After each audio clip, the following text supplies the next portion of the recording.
Bueno, vamos a entrar de lleno en esta explicación, pensada especialmente para estudiantes y futuros líderes de la Iglesia. Hoy tenemos un objetivo súper claro y es establecer un método, uno bien sólido y riguroso, para interpretar los textos discursivos de la Biblia. Todo esto basándonos en el excelente trabajo del Dr. Pablo A. Jiménez. Porque, a ver, leer la Biblia requiere muchísimo más que solo buenas intenciones, ¿verdad? Históricamente hemos visto el caos que se puede armar al tomar textos antiguos y pues aplicarlos fuera de su contexto. Así que hoy vamos a aprender a construir un puente totalmente seguro entre ese mundo bíblico y nuestra realidad, y lo haremos con muchísima responsabilidad. Por aquí les dejo nuestra hoja de ruta. Es un recorrido pedagógico que nos va a llevar por un método fundamental de 7 pasos. Y luego, claro, vamos a explorar las 3 grandes formas discursivas de las Escrituras: leyes, profecías y epístolas. Y cerraremos con el llamado del intérprete. Así de simple. Empecemos entonces con la introducción y los famosos 7 pasos. Acercarse al texto bíblico es cosa seria. Exige una exégesis rigurosa, un buen discernimiento teológico y, la verdad, muchísima sensibilidad pastoral antes de pararse a predicar. No se trata de abrir la Biblia, poner el dedo y elegir un versículo al azar. Por eso, lo clave aquí es dominar este conjunto de herramientas, los 7 pasos del método pedagógico. Fíjense bien en la lógica detrás de esto. Los pasos del 1 al 6 están diseñados exclusivamente para entender el mundo antiguo. O sea, identificar el tipo de texto, ubicar el contexto histórico, ver la estructura, definir las palabras clave, entender qué querían comunicar originalmente y finalmente sacar el mensaje central. Todo eso es pura observación. Y recién cuando llegamos al paso número 7, ¡pum!, cruzamos el puente hacia el presente para proyectar ese mensaje a la predicación. Hoy nos vamos a meter de lleno en el paso 1, que es dominar esas 3 grandes formas discursivas. Pasemos a nuestra primera gran forma discursiva, las leyes del Antiguo Testamento y cómo formaban al pueblo. Aquí tenemos que romper un paradigma. Casi siempre vemos las leyes del Antiguo Testamento como, no sé, reglas frías y súper opresivas. Pero hay que verlas como instrucciones divinas, diseñadas cuidadosamente para darle identidad a una comunidad que acababa de ser liberada. Ahora, dentro de la Torá, es súper importante diferenciar 2 tipos de leyes. Por un lado, tenemos la ley apodíctica. Estos son mandatos absolutos, categóricos, innegociables. Pensemos en los 10 mandamientos, el clásico, no matarás. Y por otro lado, tenemos la ley casuística. Esta funciona más bien por condiciones. Es como analizar un estudio de caso en una clase de derecho moderno. El libro de Éxodo está lleno de esto, como cuando detalla qué pasa si el buey de alguien cornea al del vecino. Y no es solo un manual sobre animales. En realidad nos está enseñando cómo aplicar principios gigantes como la justicia, la restitución y la misericordia en situaciones reales y concretas del día a día. ¿Y saben qué es lo realmente fascinante de los textos legales? Que la palabra Torah significa literalmente enseñanza. O sea, es una instrucción pedagógica que nace 100% de una relación de pacto. Su objetivo jamás fue ponerle a la gente una camisa de fuerza. Todo lo contrario, era un regalo de gracia. Le enseñaba a la comunidad a escoger la vida, a proteger activamente al más vulnerable, al huérfano, a la viuda, al extranjero. Les mostraba cómo vivir en una sociedad donde la justicia social y la adoración a Dios iban de la mano. Básicamente, les forjaba un carácter único frente al resto de las naciones.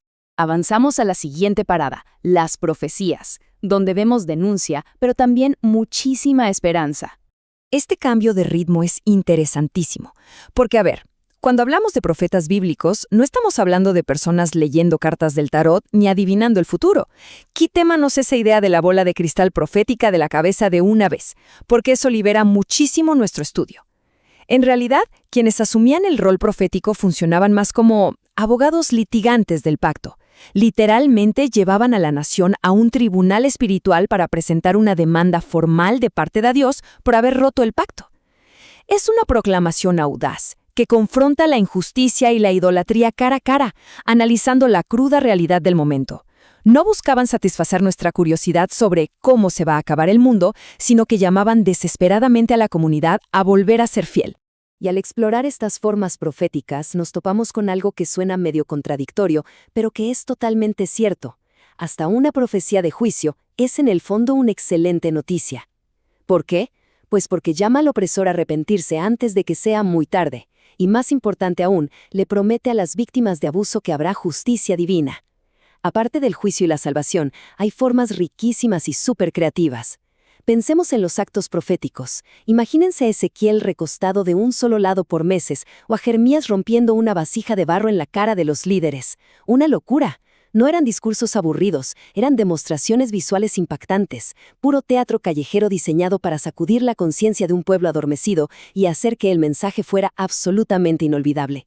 Llegamos a la cuarta sección, las epístolas, donde la doctrina se encuentra con el trabajo pastoral.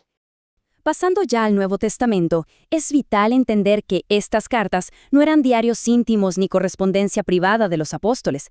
Para nada. Eran documentos públicos superpotentes, verdaderos argumentos pastorales, donde la teología más alta impulsaba el comportamiento diario de las primeras iglesias. Por lo general, siguen esta estructura de 5 partes que vemos en pantalla, supertípica del mundo greco-romano. Pero ojo, hay excepciones sorprendentes que nos dan unas pistas históricas tremendas. Por ejemplo, la carta a los Gálatas se salta olímpicamente la sección de acción de gracias. ¿Se imaginan por qué? Pues el apóstol Pablo estaba pero tan frustrado y alarmado con esa iglesia, que fue directito al grano a reprenderlos. O miremos el libro a los Hebreos, que ni siquiera tiene la apertura de una carta típica. Más bien fluye y se escucha muchísimo más como un sermón apasionado de la iglesia primitiva que como una carta tradicional.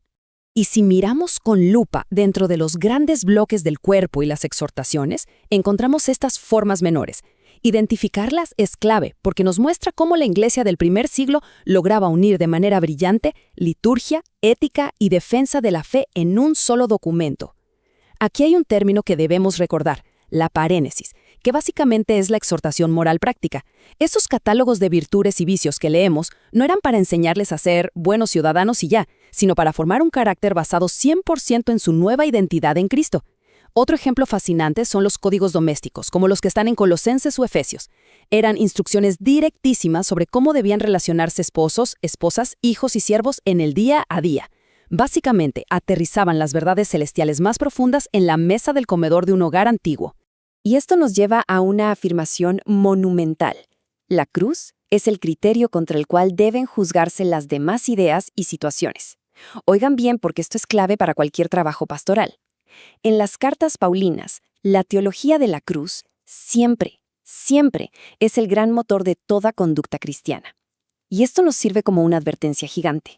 Si cometemos el error de sacar un versículo aislado sobre normas de comportamiento y lo desconectamos de la obra de gracia en la cruz, vamos directito hacia el legalismo. En estas cartas, el argumento teológico de lo que Dios ya hizo siempre precede, envuelve y le da el único sentido verdadero a lo que nosotros tenemos que hacer. Y para cerrar nuestro análisis, hablemos del llamado del intérprete. Todo este recorrido analítico culmina asumiendo el profundo mandato pastoral y la enorme responsabilidad que recae sobre nuestros hombros al interpretar y exponer la palabra. Esto nos regresa al 7º paso de nuestro método, la proyección hacia la predicación contemporánea. Pero para cruzar ese puente con éxito, hay que evitar ciertos errores críticos. Primero, no podemos aislar las leyes para crear listas de legalismos selectivos. Segundo, nada de sensacionalizar la rica tradición profética, reduciéndola a un calendario de eventos del fin del mundo.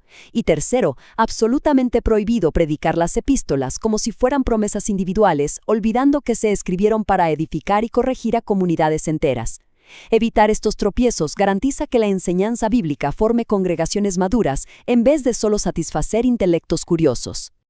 Y bueno, llegamos al punto final de nuestra explicación. Esta imagen resume brillantemente nuestra meta de hoy. Es un recordatorio clave para todo el liderazgo presente y futuro. El trabajo de interpretación, sin importar qué tan profunda sea la exégesis o cómo dominemos las formas discursivas, solo se completa en el instante en que esa palabra se comunica y cobra vida. Entender el texto antiguo es, si acaso, la mitad del viaje. La gran pregunta, esa que nos debe dar vueltas en el corazón antes de dar cualquier mensaje es, ¿de qué manera el texto que hemos estudiado hoy va a transformar de forma real y activa a la iglesia actual? Esa es la meta. Así que sigamos investigando con rigor, pero por encima de todo, comunicando con muchísima pasión y reverencia. ¡Hasta la próxima!